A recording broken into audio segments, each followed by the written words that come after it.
ಚಿಕ್ಕಮಗಳೂರಿನಲ್ಲಿ ವೃದ್ಧ ದಂಪತಿ ಮೇಲೆ ಪ್ರಭಾವಿ ರಾಜಕಾರಣಿಯೊಬ್ಬರು ದರ್ಪ ತೋರಿದ್ದಾರೆ ಅನ್ನುವಂಥ ಆರೋಪ ಈಗ ಕೇಳಿ ಬರ್ತಾ ಇದೆ. ಈಗಾಗಲೇ 5 ಎಕರೆ ಜಾಗವಷ್ಟನ್ನ ಆ ಪ್ರಭಾವಿ ರಾಜಕಾರಣಿಗೆ ಮಾರಿದ್ರೂ ಕೂಡ ಮತ್ತೆ ನೀವಿರುವ ಮನೆಯನ್ನು ಬಿಟ್ಕೊಡಿ ಅಂತೇಳಿ ಹಿಂಸೆ ಕೊಡ್ತಿದ್ದಾರುವಂಥ ಆರೋಪ ಕೇಳಿ ಬರ್ತಾ ಇದೆ. 73 ವರ್ಷದ ರಮೇಶ್ ಭಟ್, 68 ವರ್ಷದ ವಾಣಿ ಮೇಲೆ ದರ್ಪ ತೋರಿದ್ದಾರೆ ಅನ್ನುವಂಥ ಆರೋಪ. ಕಾಂಗ್ರೆಸ್ ಕಿಸಾನ್ ಘಟಕದ ರಾಜ್ಯಾಧ್ಯಕ್ಷನ ಮೇಲೆ ಆರೋಪ ಕೇಳಿ ಬಂದಿರೋದು. ಸಚಿನ್ ಮೀಗಾ ವಿರುದ್ಧ ವೃದ್ಧರ ಗಂಭೀರ ಆರೋಪ ಮಾಡ್ತಿದ್ದಾರೆ. ಚಿಕ್ಕಮಗಳೂರು ಜಿಲ್ಲೆ ಕೊಪ್ಪ ತಾಲೂಕು ಬೇರುಕೊಡಿಗೆಯಲ್ಲಿ ಘಟನೆ ನಡೆದಿದೆ. ರಮೇಶ್ 5 ಎಕರೆ 25 ಗುಂಟೆ ಜಮೀನನ್ನು ಈ ಸಚಿನ್ ಖರೀದಿಸಿದ್ರು.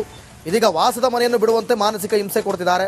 ನೀರು ವಿದ್ಯುತ್ ಮೀಟರ್ ಕಿತ್ಕೊಂಡು ಹೋಗಿದ್ದಾರಂತೆ.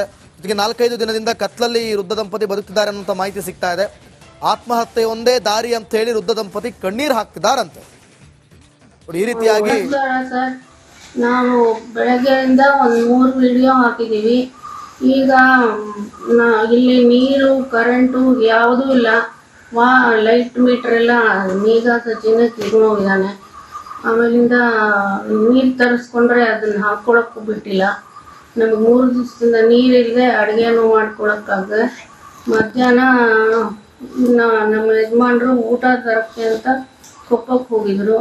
ಅಲ್ಲಿಂದ ಬರುವಾಗ ಯಾರೋ ಒಬ್ಬ ಅವ್ರ ಕಡೆ ಈ ಬಗ್ಗೆ ಮತ್ತಷ್ಟು ಮಾಹಿತಿಯನ್ನು ಕೊಡ್ತಾರೆ ನಮ್ಮ ಪ್ರತಿನಿಧಿ ಚೇತನ್ ಪದ್ಮಶಾಲಿ. ಚೇತನ್, ಈಗ 5 ಎಕರೆಯನ್ನ ಮಾರಿದ್ದಾರೆ, ಮತ್ತಲ್ಲೊಂದ್ ಕಡೆ 24 ಎಕರೆ ಇದೆಯಂತೆ, ಅದು ವೃದ್ಧರದ್ದ.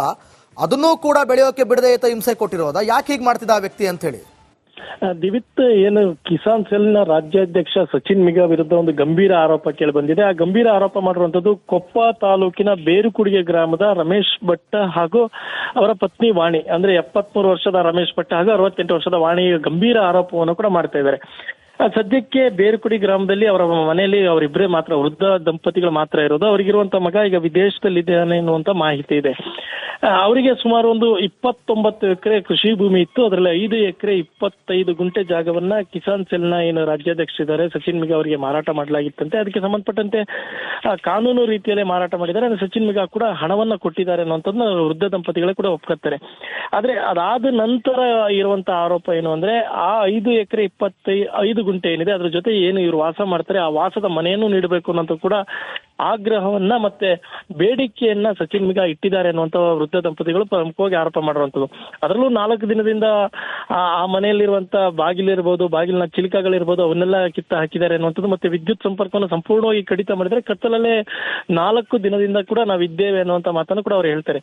ಇನ್ನು ನಿನ್ನೆ ಅವರು ಕರೆಂಟ್ ಇಲ್ಲದ ಕಾರಣ ತಿಂಡಿಯನ್ನ ಏನು ತರಲಿಕ್ಕೆ ರಮೇಶ್ ಭಟ್ ಹೋಗಿರ್ತಾರೆ. ಆ ಸಂದರ್ಭದಲ್ಲಿ ಅವ್ರ ಮೇಲೆ ಹಲ್ಲೆ ಕೂಡ ಯಾರೋ ಬಂದಂತ 2 ಅಪರಿಚಿತರು ಕೂಡ ಹಲ್ಲೆ ಮಾಡಿದ್ದಾರೆ ಅನ್ನುವಂತ ಆರೋಪವನ್ನು ಕೂಡ ಸದ್ಯಕ್ಕೆ ಮಾಡ್ತಾ ಇರುವಂತದ್ದು. ಮತ್ತೆ ಇದಕ್ಕೆ ನ್ಯಾಯ ಒದಗಿಸಿ ಅನ್ನೋದು ಕೂಡ ಆಗ್ರಹವನ್ನು ಮಾಡ್ತಾ ಇದ್ದಾರೆ. ಇನ್ನುಳಿದ 24 ಎಕರೆಯಲ್ಲಿ ಅವರು ಅಡಿಕೆಯನ್ನ ಬೆಳೆದಿದ್ದಾರೆ. ಕಳೆದ ವರ್ಷ ಯಾವುದೇ ಕಾರಣಕ್ಕೂ ಅವರು ಬೆಳೆದಂತ ಅಡಿಕೆಯನ್ನ ಕೊಯ್ಲು ಮಾಡ್ಲಿಕ್ಕೂ ಬಿಟ್ಟಿಲ್ಲ. ಅದನ್ನೆಲ್ಲನೂ ಕೂಡ ಅವರೇ ತೆಗೆದುಕೊಂಡು ಹೋಗಿದ್ದಾರೆ ಅನ್ನುವಂಥದ್ದು. ಮತ್ತೆ ಈ ವರ್ಷ ಬಂದಿರೋಂತ ಫಸಲನ್ನು ಕೂಡ ನಮಗೆ ಕೊಯ್ಲಿಕ್ಕೆ ಬಿಡ್ತಾ ಇಲ್ಲ, ಅದರ ಆದಾಯವನ್ನು ಕೂಡ ನಾವು ಪಡಿಲಿಕ್ಕೆ ಬಿಡ್ತಾ ಇಲ್ಲ, ಒಂದು ಪ್ರಭಾವವನ್ನು ಬೀರ್ತಾ ಇದ್ದಾರೆ ಅನ್ನುವಂತ ಮಾತನ್ನು ಕೂಡ ಹೇಳ್ತಾರೆ. ಸದ್ಯಕ್ಕೆ ಅವರು ಸ್ಥಳೀಯ ಪೊಲೀಸ್ ಠಾಣೆಗೆ ಏನು ದೂರನ್ನ ಕೊಟ್ಟ ಸಂದರ್ಭದಲ್ಲಿ ಪಡೆದಿಲ್ಲ ಅನ್ನುವಂಥದ್ದು ಹೇಳ್ತಾ ಇದ್ರು. ಆದ್ರೆ ನಿನ್ನೆ ಎಲ್ಲ ಒಂದ್ ಕಡೆ ಚಿಕ್ಕಮಗಳೂರು SP ಮಾಹಿತಿ ನೀಡಿದಾಗ ಅವರು ಏನು ಕೊಪ್ಪ ಡಿವೈಎಸ್ವರ್ನ ಸ್ಥಳಕ್ಕೆ ಕಳಿಸಿ ಕೆಲವೊಂದು ಮಾಹಿತಿಯನ್ನು ಕಲೆ ಹಾಕಿದ್ದಾರೆ ಅನ್ನುವಂಥದ್ದು ವೃದ್ಧ ದಂಪತಿ. ಥ್ಯಾಂಕ್ ಯು ಚೇತನ್, ನಿಮ್ಮೆಲ್ಲ ಮಾಹಿತಿಗಾಗಿ. ನೋಡಿ, ಚಿಕ್ಕಮಗಳೂರಿನಲ್ಲಿ ವೃದ್ಧ ದಂಪತಿ ಮೇಲೆ ಪ್ರಭಾವಿ ರಾಜಕಾರಣಿಯೊಬ್ಬರು ದರ್ಪ ತೋರಿದ್ದಾರೆ ಅನ್ನುವಂಥ ಆರೋಪ ಈಗ ಕೇಳಿ ಬರ್ತಾ ಇದೆ. ಈಗಾಗಲೇ 5 ಎಕರೆ ಜಾಗವಷ್ಟನ್ನ ಆ ಪ್ರಭಾವಿ ರಾಜಕಾರಣಿಗೆ ಮಾರಿದ್ರೂ ಕೂಡ ಮತ್ತೆ ನೀವಿರುವ ಮನೆಯನ್ನು ಬಿಟ್ಕೊಡಿ ಅಂತೇಳಿ ಹಿಂಸೆ ಕೊಡ್ತಿದ್ದಾರುವಂಥ ಆರೋಪ ಕೇಳಿ ಬರ್ತಾ ಇದೆ. 73 ವರ್ಷದ ರಮೇಶ್ ಭಟ್, 68 ವರ್ಷದ ವಾಣಿ ಮೇಲೆ ದರ್ಪ ತೋರಿದ್ದಾರೆ ಅನ್ನುವಂಥ ಆರೋಪ. ಕಾಂಗ್ರೆಸ್ ಕಿಸಾನ್ ಘಟಕದ ರಾಜ್ಯಾಧ್ಯಕ್ಷನ ಮೇಲೆ ಆರೋಪ ಕೇಳಿ ಬಂದಿರೋದು. ಸಚಿನ್ ಮೀಗಾ ವಿರುದ್ಧ ವೃದ್ಧರ ಗಂಭೀರ ಆರೋಪ ಮಾಡ್ತಿದ್ದಾರೆ. ಚಿಕ್ಕಮಗಳೂರು ಜಿಲ್ಲೆ ಕೊಪ್ಪ ತಾಲೂಕು ಬೇರುಕೊಡಿಗೆಯಲ್ಲಿ ಘಟನೆ ನಡೆದಿದೆ. ರಮೇಶ್ 5 ಎಕರೆ 25 ಗುಂಟೆ ಜಮೀನನ್ನು ಈ ಸಚಿನ್ ಖರೀದಿಸಿದ್ರು. ಇದೀಗ ವಾಸದ ಮನೆಯನ್ನು ಬಿಡುವಂತೆ ಮಾನಸಿಕ ಹಿಂಸೆ ಕೊಡ್ತಿದ್ದಾರೆ. ನೀರು ವಿದ್ಯುತ್ ಮೀಟರ್ ಕಿತ್ಕೊಂಡು ಹೋಗಿದ್ದಾರಂತೆ. ಇದಕ್ಕೆ 4-5 ದಿನದಿಂದ ಕತ್ಲಲ್ಲಿ ವೃದ್ಧ ದಂಪತಿ ಬದುಕ್ತಿದ್ದಾರೆ ಅನ್ನುವಂಥ ಮಾಹಿತಿ ಸಿಗ್ತಾ ಇದೆ. ಆತ್ಮಹತ್ಯೆ ಒಂದೇ ದಾರಿ ಅಂತ ಹೇಳಿ ವೃದ್ಧ ದಂಪತಿ ಕಣ್ಣೀರು ಹಾಕ್ತಿದ್ದಾರಂತೆ. ಈ ರೀತಿಯಾಗಿ ನಾವು ಬೆಳಗ್ಗೆಯಿಂದ ಒಂದು 3 ವಿಡಿಯೋ ಹಾಕಿದ್ದೀವಿ. ಈಗ ಇಲ್ಲಿ ನೀರು ಕರೆಂಟು ಯಾವುದೂ ಇಲ್ಲ. ಲೈಟ್ ಮೀಟರ್ ಎಲ್ಲ ಮೀಗಾ ಸಚಿನ ಕಿತ್ಕೊಂಡೋಗಿದ್ದಾನೆ. ಆಮೇಲಿಂದ ನೀರು ತರಿಸ್ಕೊಂಡ್ರೆ ಅದನ್ನು ಹಾಕ್ಕೊಳಕ್ಕೂ ಬಿಟ್ಟಿಲ್ಲ. ನಮಗೆ 3 ದಿವಸದಿಂದ ನೀರಿಲ್ಲದೆ ಅಡುಗೆನೂ ಮಾಡ್ಕೊಳಕ್ಕಾಗ. ಮಧ್ಯಾಹ್ನ ನಮ್ಮ ಯಜಮಾನ್ರು ಊಟ ತರಕ್ಕೆ ಅಂತ ಕೊಪ್ಪಕ್ಕೆ ಹೋಗಿದ್ರು. ಅಲ್ಲಿಂದ ಬರುವಾಗ ಯಾರೋ ಒಬ್ಬ ಅವ್ರ ಕಡೆ ಈ ಬಗ್ಗೆ ಮತ್ತಷ್ಟು ಮಾಹಿತಿಯನ್ನು ಕೊಡ್ತಾರೆ ನಮ್ಮ ಪ್ರತಿನಿಧಿ ಚೇತನ್ ಪದ್ಮಶಾಲಿ. ಚೇತನ್, ಈಗ 5 ಎಕರೆಯನ್ನ ಮಾರಿದ್ದಾರೆ, ಮತ್ತಲ್ಲೊಂದ್ ಕಡೆ 24 ಎಕರೆ ಇದೆಯಂತೆ, ಅದು ವೃದ್ಧರದ್ದ, ಅದನ್ನೂ ಕೂಡ ಬೆಳೆಯೋಕೆ ಬಿಡದೆ ಹಿಂಸೆ ಕೊಟ್ಟಿರೋದ, ಯಾಕೆ ಹೀಗೆ ಮಾಡ್ತಿದ್ದ ಆ ವ್ಯಕ್ತಿ ಅಂತ ಹೇಳಿ? ದಿವಿತ್, ಏನು ಕಿಸಾನ್ ಸೆಲ್ನ ರಾಜ್ಯಾಧ್ಯಕ್ಷ ಸಚಿನ್ ಮಿಗಾ ವಿರುದ್ಧ ಒಂದು ಗಂಭೀರ ಆರೋಪ ಕೇಳಿ ಬಂದಿದೆ. ಆ ಗಂಭೀರ ಆರೋಪ ಮಾಡಿರುವಂತದ್ದು ಕೊಪ್ಪ ತಾಲೂಕಿನ ಬೇರುಕುಡಿಗೆ ಗ್ರಾಮದ ರಮೇಶ್ ಭಟ್ ಹಾಗೂ ಅವರ ಪತ್ನಿ ವಾಣಿ, ಅಂದ್ರೆ 73 ವರ್ಷದ ರಮೇಶ್ ಭಟ್ ಹಾಗೂ 68 ವರ್ಷದ ವಾಣಿ ಗಂಭೀರ ಆರೋಪವನ್ನು ಕೂಡ ಮಾಡ್ತಾ ಇದ್ದಾರೆ. ಸದ್ಯಕ್ಕೆ ಬೇರುಕುಡಿ ಗ್ರಾಮದಲ್ಲಿ ಅವರ ಮನೆಯಲ್ಲಿ ಅವರಿಬ್ಬರೇ ಮಾತ್ರ, ವೃದ್ಧ ದಂಪತಿಗಳು ಮಾತ್ರ ಇರೋದು. ಅವರಿಗಿರುವಂತ ಮಗ ಈಗ ವಿದೇಶದಲ್ಲಿದ್ದಾನೆ ಎನ್ನುವಂತ ಮಾಹಿತಿ ಇದೆ. ಅವರಿಗೆ ಸುಮಾರು ಒಂದು 29 ಎಕರೆ ಕೃಷಿ ಭೂಮಿ ಇತ್ತು. ಅದರಲ್ಲಿ 5 ಎಕರೆ 25 ಗುಂಟೆ ಜಾಗವನ್ನ ಕಿಸಾನ್ ಸೆಲ್ನ ಏನು ರಾಜ್ಯಾಧ್ಯಕ್ಷರಿದ್ದಾರೆ ಸಚಿನ್ ಮಿಗಾ ಅವರಿಗೆ ಮಾರಾಟ ಮಾಡಲಾಗಿತ್ತಂತೆ. ಅದಕ್ಕೆ ಸಂಬಂಧಪಟ್ಟಂತೆ ಕಾನೂನು ರೀತಿಯಲ್ಲೇ ಮಾರಾಟ ಮಾಡಿದ್ದಾರೆ. ಸಚಿನ್ ಮಿಗಾ ಕೂಡ ಹಣವನ್ನ ಕೊಟ್ಟಿದ್ದಾರೆ ಅನ್ನುವಂಥದ್ದನ್ನ ವೃದ್ಧ ದಂಪತಿಗಳೇ ಕೂಡ ಒಪ್ಕೊತಾರೆ. ಆದ್ರೆ ಅದಾದ ನಂತರ ಇರುವಂತ ಆರೋಪ ಏನು ಅಂದ್ರೆ, ಆ 5 ಎಕರೆ 25 ಗುಂಟೆ ಏನಿದೆ ಅದ್ರ ಜೊತೆ ಏನು ಇವರು ವಾಸ ಮಾಡ್ತಾರೆ ಆ ವಾಸದ ಮನೆಯನ್ನು ನೀಡಬೇಕು ಅನ್ನೋದು ಕೂಡ ಆಗ್ರಹವನ್ನ ಮತ್ತೆ ಬೇಡಿಕೆಯನ್ನ ಸಚಿನ್ ಮಿಗಾ ಇಟ್ಟಿದ್ದಾರೆ ಅನ್ನುವಂತ ವೃದ್ಧ ದಂಪತಿಗಳು ಪ್ರಮುಖವಾಗಿ ಆರೋಪ ಮಾಡಿರುವಂತದ್ದು.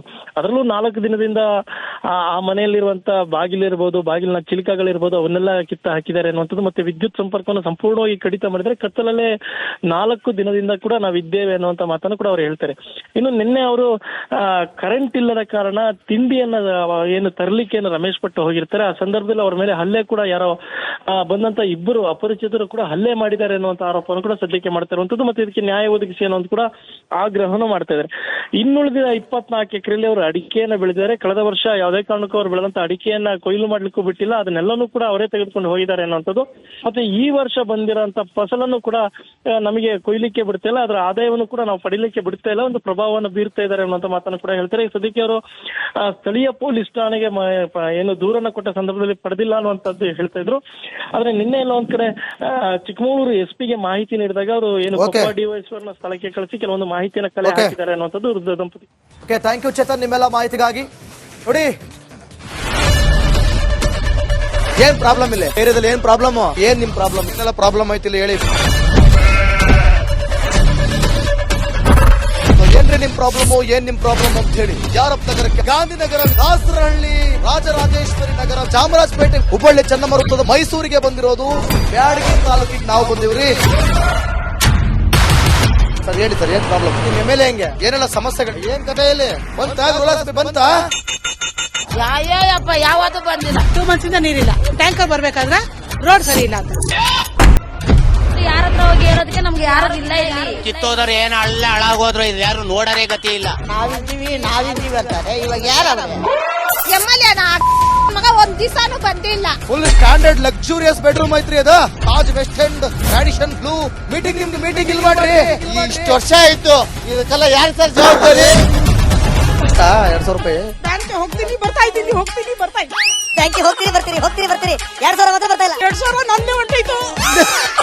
ನಿಲ್ ಮೇಲೆ ಭಾರಿ ಐಟ್ ಅದಲ್ಲ ಮಾರ. ಮೇಡಮ್ ಬರಲ್ಲ ಕಣ್ರಿ ಸರ್. ರಾತ್ರಿ 1 ಗಂಟೆವರೆಗೂ ಎಣ್ಣೆ ಅಂಗಡಿ ತೆಗಿಬೇಕಂತ. ಬೆಳಗ್ಗೆ 4 ಗಂಟೆವರೆಗೂ ತೆಗಿಬೋದಲ್ಲ. ಮಗನೂ ನೋಡಲ್ಲ, ಯಾರು ನೋಡಲ್ಲ. ನಾನು ಒಬ್ಬಳು ನೋಡ್ಕೊಂತೀರಜ್ಜ. ನಮ್ಮ ಮಕ್ಕಳಿಗೆ ಅಮ್ಮ ಅಪ್ಪ ಇಲ್ಲ, ಅವರು ನೋಡ್ತೀವಿ. ಬರ್ತಾ ಇದೀವಿ. ದೇವ್ರು ಬಿಟ್ಟಂಗೆ ಆಗುತ್ತೆ.